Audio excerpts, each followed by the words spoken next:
Congressional medal of honour, Nobel peace prize, এটাতে খুব ভালো করে বোঝা যায় যে আমেরিকার একেবারে নিজস্ব ব্যক্তি হচ্ছে ডক্টর ইউনূস, একেবারে নিজস্ব। সো আমি মনে করি ডক্টর ইউনূসের প্রধান লয়্যালটি থাকবে হচ্ছে গিয়ে আমেরিকা, কারণ আমেরিকাকে উনি চটালে খবর আছে, বাংলাদেশকে চটালে উনার কোনো অসুবিধা হবে না।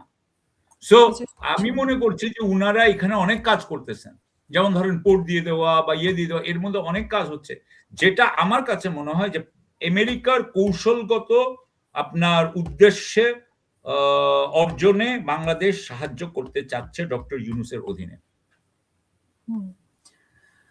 আপনার কাছে আরেকটি ছোট বিষয় জানতে চাই, আমরা শেষ করব। নারীদের ব্যাপারে আসলে সংরক্ষিত, এখানে একটা কথা বলি, এই যে আমি নাগরিকত্ব নিয়ে কথা আসলে হঠাৎ করে ডক্টর ইউনূসের, তো এই যে আমাদের এখানে তো আমি শুনতেছি অনেক আপনার ভোটের ব্যাপারে অনেক দ্বৈত নাগরিক, তো এগুলা রিটার্নিং অফিসাররা বাইর করে না কেন? তো তার মানে দ্বৈত নাগরিকরা কি আমাদের এখানে কন্টেস্ট করতে পারবে? এবং এখানেও একটা কারসাজি হয়েছে, কার্ডটা অ্যাকসেপ্ট করেছে, কার্ডটা অ্যাকসেপ্ট করে না, এটা তো নির্দিষ্ট একটা রুলস আছে। হ্যাঁ, এখানে যেরকম হোম অফিসের যুক্তরাজ্যে যেরকম হোম অফিসের রুলস আছে, অন্যান্য দেশে তো যুক্তরাষ্ট্রও তো আছে। তো এই রুলসটা তারা আছে, দ্বৈত নাগরিক হতে পারে না, দ্বৈত নাগরিক তো কন্টেস্ট করতে পারবে না। তাহলে কিভাবে করছে? বেশ কয়েকজন, আমরা তো অনেকজনের কথাই শুনি। মানে দিস ইজ অ্যানাদার, আমি মনে করি যে এটা একটা ব্যত্যয় হচ্ছে, এবং এটা আপনার এই আমাদের নির্বাচনে যদি দ্বৈত নাগরিকরা জিতে আসেন, তাহলে আপনার যদি এবং স্বাধীন বিচার বিভাগ থাকবে কিনা আমি জানি না, ধরে নিচ্ছি যদি থাকে তো ওনাদের প্রত্যেকের কন্টেস্ট হবে, এটা তো কোর্টে যাবে, এবং কোর্টে আইন অনুযায়ী, আমি যদি আমাদের কনস্টিটিউশন অনুযায়ী, আমাদের আইন অনুযায়ী কোন দ্বৈত নাগরিক বাংলাদেশ সরকারের সদস্য হইতে পারে না, এমপি হইতে পারে না, as far as I know, এটা হতে পারে না। আপনি দ্বৈত নাগরিক মানে হচ্ছে আপনার লয়্যালটি আরেক দেশের প্রতি। আপনি কিভাবে আরেক দেশের প্রতি লয়াল থেকে আপনি আবার আমার দেশের হবেন? আমাদের দুই দেশের মধ্যে যদি বিবাদ হয়, তাহলে আপনি কোন দেশের পক্ষে থাকবেন?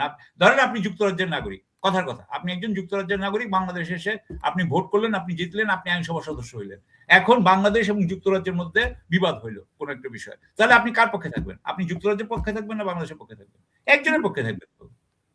তো যেহেতু যুক্তরাজ্য বাংলাদেশের থেকে অনেক বেশি ক্ষমতাশালী, আমরা ধরে নিব আপনি যুক্তরাজ্যের পক্ষে চলে যাবেন।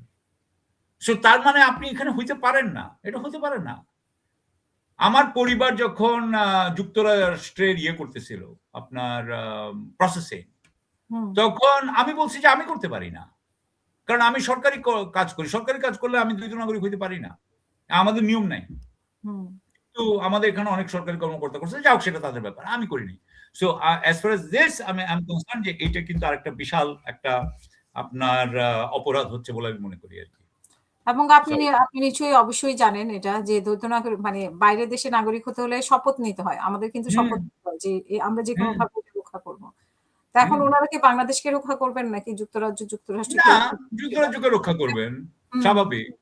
সেই জন্য আমার মনে হয় যে যারা যারা দ্বৈত নাগরিক আছে, এখনই তারা বলুক যে আমরা দ্বৈত নাগরিক, এবং আমরা এখনই এটা সারেন্ডার করব। সারেন্ডার করার জন্য আমরা আমাদের কাজ শুরু করে দিচ্ছি, আমাদের প্রক্রিয়া শুরু হয়ে যাচ্ছে। আমরা ভোটের আগে এই প্রক্রিয়া যদি শেষ হয়, তাহলে ওনারা ভোটে দাঁড়ালেন, হতে পারে। এটা গুজব না সত্যি আমি ঠিক জানি না, আমি নিজেও ওনার স্ট্যাটাস জানি না, তারেক রহমানের বিষয়টি বারবারই সামনে আমি এই জন্য ওখানে যাচ্ছি না, আমি এটা ইন জেনারেল সাধারণ ভাবে বললাম। হ্যাঁ, বাকিটা উনাদের ব্যাপার, উনারা এটা ঠিক করবেন যে উনারা বলবেন কি না বললে খোলাসা করেন না, এটা একটা বিষয়। ওনারা খোলাসা করেন না, এটা ওনারা খোলাসা না করে মনে করেন যে পার পেয়ে যাবেন, এটা ঠিক হচ্ছে না।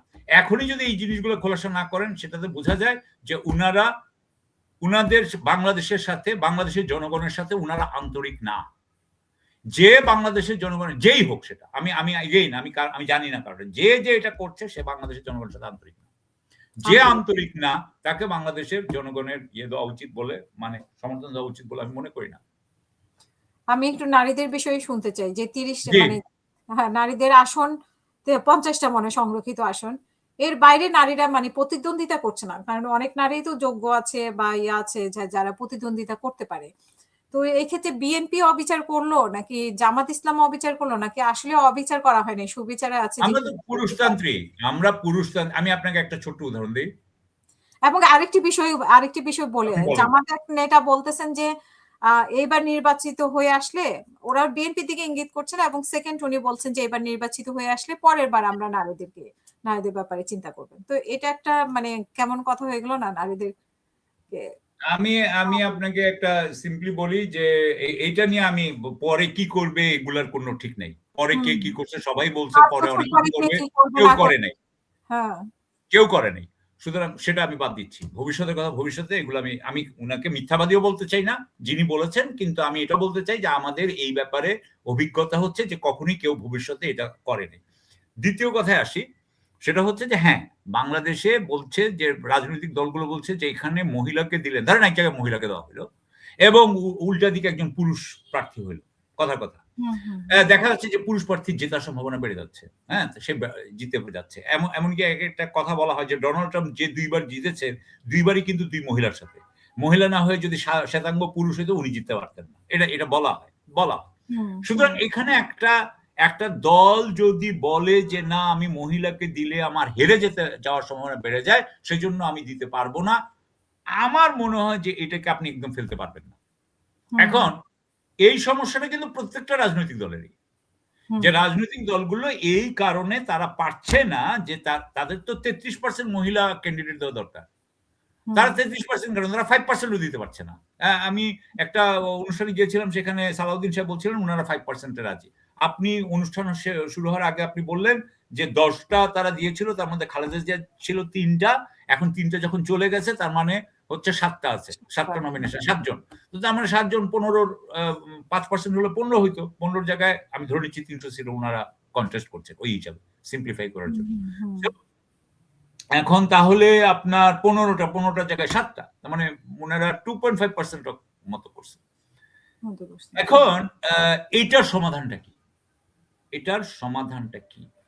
আমি তখন বলতে গেলাম যে দেখেন, ভারতে